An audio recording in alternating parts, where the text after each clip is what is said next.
Bonjour, je suis Frédérique Magdinier, je suis directrice de recherche à l'INSERM et maintenant directrice du laboratoire Marseille Medical Genetics et également coordinatrice du pôle stratégique AFM qui s'appelle MOTAR et qui est basé sur la modélisation et le développement de thérapies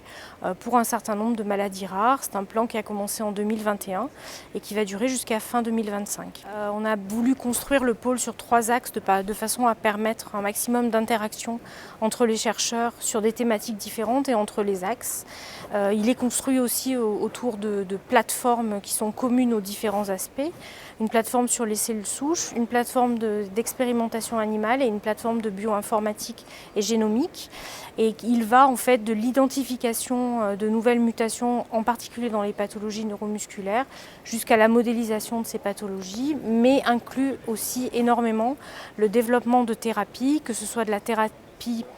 pharmacologique, donc développement de molécules thérapeutiques, et essentiellement positionnement de molécules pharmacologiques et développement de thérapies, en particulier thérapie génique. Et puis dans le troisième axe, on a une spécificité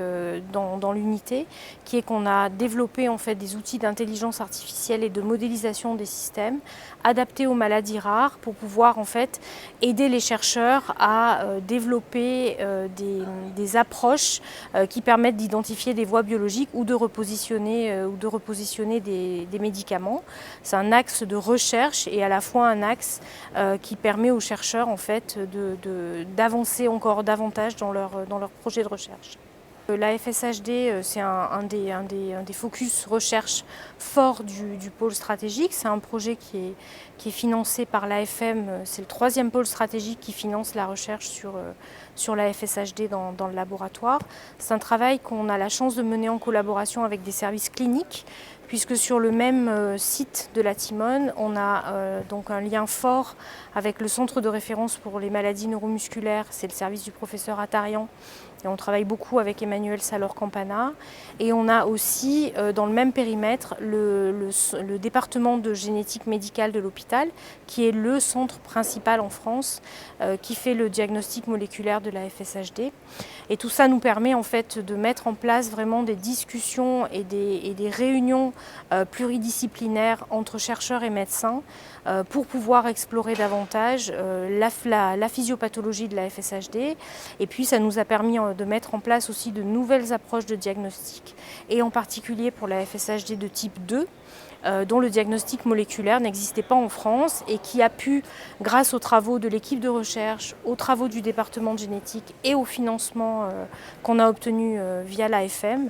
de mettre en place ce diagnostic et maintenant donc de permettre un plus grand nombre de diagnostics de la FSH et qu'un plus grand nombre de patients puissent bénéficier d'un diagnostic génétique de cette maladie. Sur le pôle stratégique, on a bien sûr un gros focus sur les maladies neuromusculaires, soit maladies du muscle, soit maladies des motoneurones. Mais on a aussi un axe de recherche fort sur les pathologies du vieillissement. On a un axe de recherche fort sur les pathologies, les atteintes cardiaques.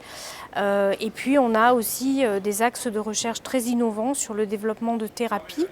en particulier de thérapie génique, avec des approches par exemple pour la focalisation par le biais d'ultrasons pour favoriser la pénétration par exemple des AAV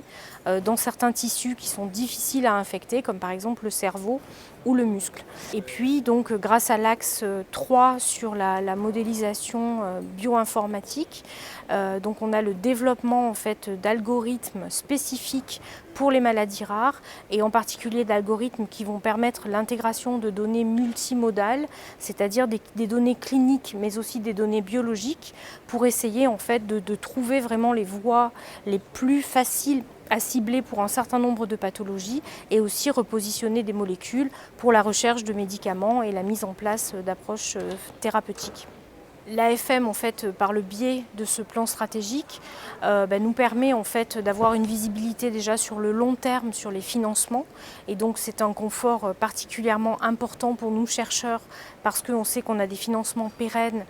pour une période quand même relativement longue, ce qui nous permet de développer des programmes ambitieux, ce qui nous permet aussi de recruter de jeunes chercheurs et de favoriser en fait le développement de nos recherches, mais aussi de leur permettre de s'intégrer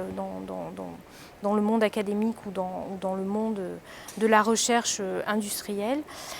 Et puis ça permet aussi, il y a un échange aussi, je pense, important avec les patients ou les groupes de patients,